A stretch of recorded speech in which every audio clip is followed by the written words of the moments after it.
Johannesburg, South Africa's ruling party moved slowly on Sunday to elect a leader to replace the scandal-plagued President Jacob Zuma, as disputes over delegates' credentials delayed the vote.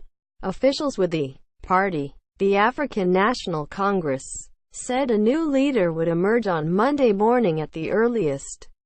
On Sunday, officials also said that 400 delegates had been disqualified, leaving nearly 4,800 to decide who would succeed Mr. Zuma. Delegates from across the country have gathered at a national conference in Johannesburg to elect the next party leader. Given the ANC's dominance in parliament, the winner is almost certain to become South Africa's next president. In the weeks leading up to the conference, several provincial branches became embroiled in legal battles over who would cast votes there. Then, as the 5-day conference began on Saturday, disputes over credentials flared up.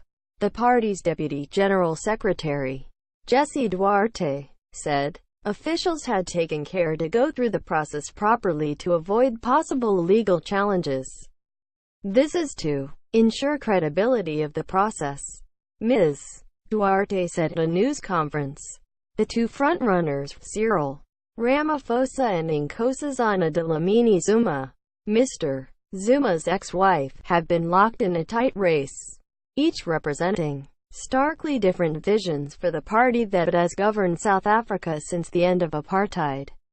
In 1994, Mr. Ramaphosa, 65, the country's deputy president, is popular among business groups and voters in urban areas, especially the black middle class. Ms. Dlamini Zuma, 68, his main rival, was most recently chairwoman of the African Union Commission, a medical doctor and veteran politician. She is supported by Mr. Zuma, with whom she has 4 children. She enjoys strong backing among her husband's staunchest supporters, rural voters, as well as the party's Women's and Youth League. While Ms. Dlamini Zuma has emphasized a populist message focusing on redistributing the country's wealth from white to black residents, Mr. Ramaphosa, who was also one of the country's richest businessmen, has focused on growing the economy and making it more attractive to investors. Analysts have said the race is too close to call. But over the weekend, amid horse trading and private negotiations, there were indications that Mr.